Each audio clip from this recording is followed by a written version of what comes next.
저는 이제 스님이니까, 출가한 스님이니까 기본은 뭐예요?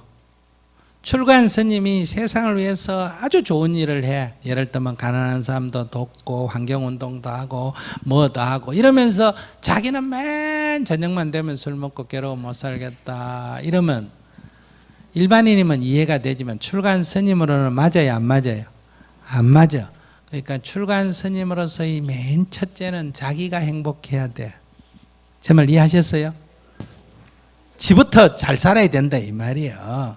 근데 내만 잘 살면 된다 이게 끝나면 소승이에요.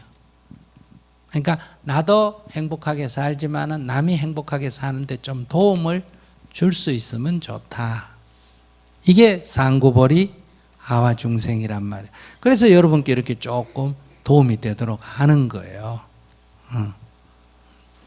이럴 때 사람들 많이 온다고 돈 받고 하면 어때요? 내 수입 잡자고 하는 거 아니에요. 그죠? 그러니까 무료 강연을 하는 거예요. 딴 데 회사 같은 데서 몇백만 원 준다 해도 안 가고 이렇게 다 무료 강연을 하지 않습니까? 그러니까 남한테 도움이 되는 일을 하면 좋다. 그럼 스님의 뜻에 동조한 사람들이 또 이렇게 법문 듣고 좋아가지고 이렇게 혜택을 입은 사람들이 저렇게 또 노란 살 수 있고 어때요? 다 전부 무료로 봉사를 한단 말이에요. 그러니까 여러분들이 이렇게 또 강의를 들을 수 있는 거예요. 그럼 여러분 중에 또 19번 다 듣고 그냥 가지만은 또 여러분 듣고 또 자기가 조금 도움을 혜택을 얻었다 하면 자기도 나중에 봉사를 좀 해야 될까 안 해야 될까? 해야 되겠죠. 그러면 우리가 다 봉사해도 이런 자리 빌리려면 이것도 담은 시민회가니까 싸지만은 담은 뭐 10만 원이라도 줘야 될까 안 줘야 될까? 줘야 되겠지. 에어컨 이래 틀면 값 줘야 될까 안 줘야 될까? 줘야 되겠지. 그럼 나갈 때 1,000원이라도 내야 될까 안 내야 될까? 내야 되겠지. 왜 그럴까? 이거는 누구 돈벌이 하기 위해인가요? 현실적으로 들어가니까 이걸 우리가 자기 값을 자기가 한다. 그럼 이게 지속될 수 있다. 오래도록 지속될 수 있는데 이거 하는데 몇백만이 드는데 아무도 돈 안 되고 무료로 한다 하면 스님에게 돈 대줄 사람이 있어야 될 거 아니에요. 그러면 재벌이 대준다. 그러면 재벌이 돈 대줄 때 나중에 대줬으니까 나한테 뭐 요구할까 안 할까? 정부가 만약 이걸 지원해 준다면 정부가 선거할 때 뭐 할 때 또 요구할까 안 할까? 요구하겠지. 스님 하는 거 그래 4년이나 대줘가 몇 억을 대줬으면 뭐 좀 도움 되는 얘기 해라 이럴 거 아니에요. 그러면 이게 왜곡이 된단 말이에요. 그래서 우리가 아무에게도 특정한 사람에게 도움을 받지 않고도 우리가 이걸 하려면 첫째는 자원봉사하는 사람이 강의만이 아니라 딴 것도 다 자원봉사하는 사람이 있어야 되고 여러분들이 담은 1,000원이라도 내가 장소값은 뭐한다? 물어줘야 하고 예를 들면 이런 식으로 우리라도 정부가 하는 건 정부가 우리라도 이렇게 좀 바꿔나갈 수가 있다. 첫째 자기가 행복해야 하고 두 번째 이웃 사람에게 조금이라도 도움이 된다. 보탬이 돼야 된다.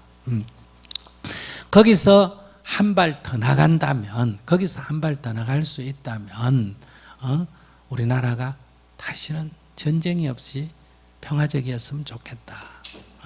그다음에 쉽진 않지만 통일이 됐으면 좋겠다. 또 환경이 너무 파괴되지 않았으면 좋겠다. 예를 들면 그다음에 노인들 어려운 사람들이나 장애인이나 어린아이들이나 이런 거는 우리가 먹고 살만하니까 세금을 조금 그쪽으로 써서 어때요? 노후에 너무 빈곤하게 사는 거는 우리 모두가 책임을 졌으면 좋겠다. 이게 이제 복지 아니에요. 그러니까 아주 어린애들 키우는데 드는 경비를 우리가 같이 부담하자. 그러니까 저 집이 나아가 애 키우는데 스님은 애 안 낳았잖아. 그죠? 근데 앞으로 우리 사회에 애가 안 낳으면 키우기 힘드니까 애를 안 낳는다. 세계에서 출산율이 제일 적다 그러잖아요. 그럼 아이들이 점점 안 낳으면 사회가 계속 발전할 수 있어요? 못해요? 못하겠지. 근데 왜 안 낳나? 그러니까 키우기 힘든다고 다 안 낳는다 그래. 그럼 나같이 안 낳은 사람이 돈을 좀 보태줘야 되나 안 보태줘야 돼? 보태줘야 돼. 그래서 이 독신자들은 독신세를 내야 됩니다. 아시겠어요? 독신세를 부과해가지고 애를 낳아 키운 사람한테 뭘 해야 된다?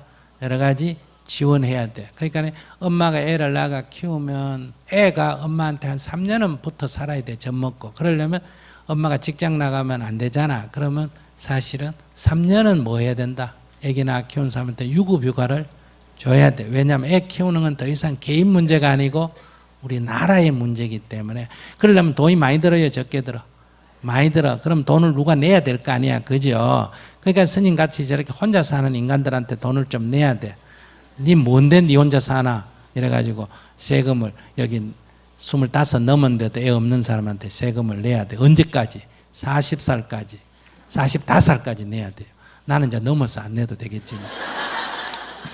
그럼 왜 그러냐면 45살 넘으면 이제 애를 더 이상 못 놓으니까 그건 어쩔 수 없는, 놓을 수 있는데 나 안 나가 키우면 이제 돈을 내야 되고, 낳아서 키운 사람한테 지원해야 되고. 이 세상이 이제 바뀌었어. 옛날에는 다 지나가 지 책임지고 늙어도 지가 책임져야 되는데, 그러니까 이제 연세 드시면 이거를 자식한테 자꾸 책임을 묻는 데서 이제 벗어나서 이제 은퇴해서 하면 연금이 나가고, 일정한 나이 이상일 때는 정부가 최저 생활비를 지원을 해야 되고, 신체 장애가 됐다, 어느 집안에 신체 장애가 태어났다, 지체 부자녀가 태어났다면 그 집안 전체가 불행해져요. 그 아이 하나 때문에. 그러니까 그런 건 다 누가 책임을 져야 된다?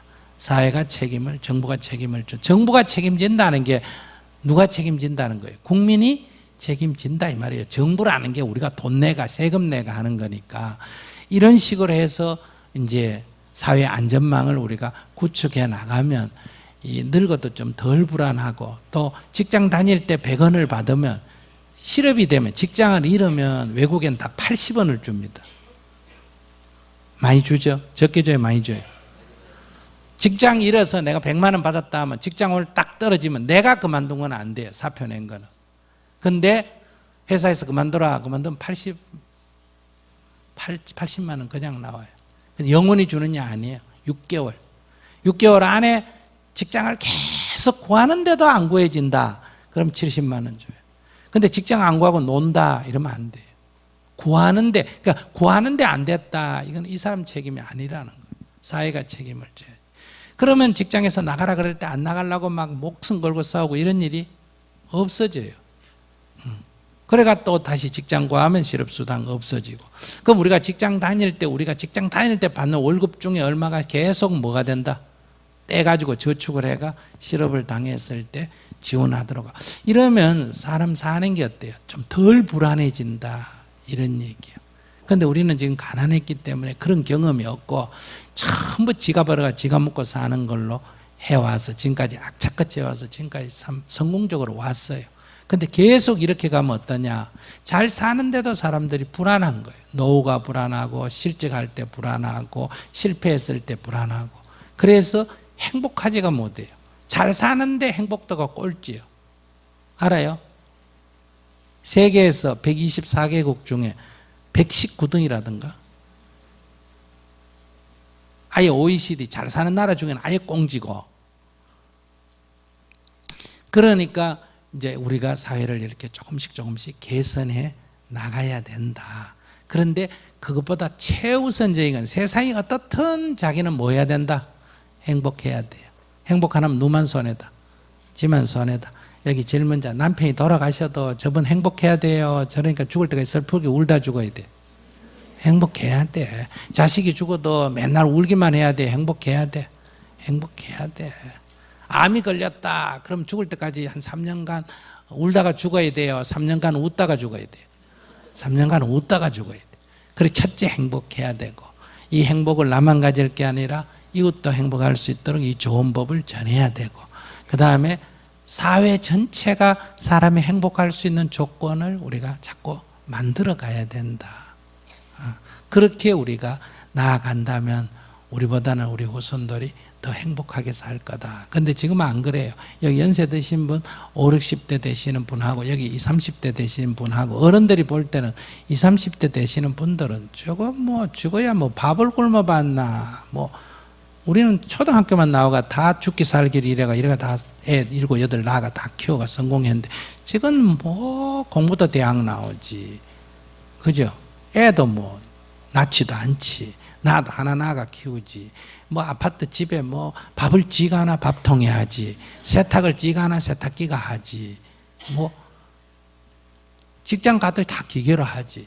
그런데도 죽겠다 이러잖아. 행복도 조사하면 연세 드신 분 행복도는 없습니다. 그래서 연세 드신 분은 대한민국 살기 좋은 나라다 이렇게 생각하고, 이 젊은 사람들은 대한민국 못 살겠다 이렇게 생각해요. 똑같은 세상에 사는데 왜 그럴까?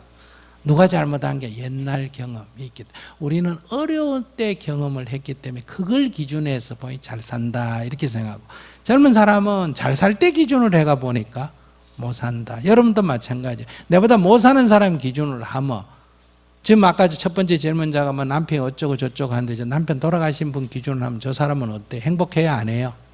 행복해요. 근데 남의 남자 친구한테 얘기 들으니까 그거 기준에가 보니 어때요? 불만이에요. 남자가 이렇다는데 저렇다는데 이 인간은 그러지도 못해. 그래서 이게 행복이라는 거는 어떻게 누구하고 비교하느냐에 따라서 또 달라져요. 그래서 우리가 행복은 만족할 줄 알아야 행복이 오지, 이렇게 아까 그 젊은 저 학생처럼 목표를 너무 높이 욕심을 정해가지고 정해놓으니까 아무리 노력해도 이루어지지가 않는 거예요. 그러니까 불행한 거예요. 그래서 무조건 욕심을 버려라가 아니라, 행복하려면 거꾸랑 욕심은 좀 버려야 돼. 지나친 욕심은 버려야 된다. 그리고 지금 건강한 것만 해도, 여기 50이 됐다. 어제 저도 시골 친구들 만나가 잠시 저녁을 먹었는데, 근데 내가 그런 얘기 했어요. 다 60이 넘었잖아요. 그래서 여기까지 안 죽고 산 것만 해도 다 행복하다고 생각하자. 어떤 고생을 했더라도 지금 안 죽고 살아있는 게 뭐다? 대성공이다. 이렇게 우선 긍정적이라야 돼요. 삶이 이렇게 긍정적이라야 자꾸 좋은 에너지가 나오지. 항상 입이 이렇게 돼지 입처럼 쭉 나와가 불만 속에 이렇게 있으면 에너지도 늘 부정적이고, 입에 나오는 말도 부정적이고 비판적이고 그래요. 그래서 긍정적 생각을 해야 자기도 행복하고 세상에 좋은 에너지를 준다.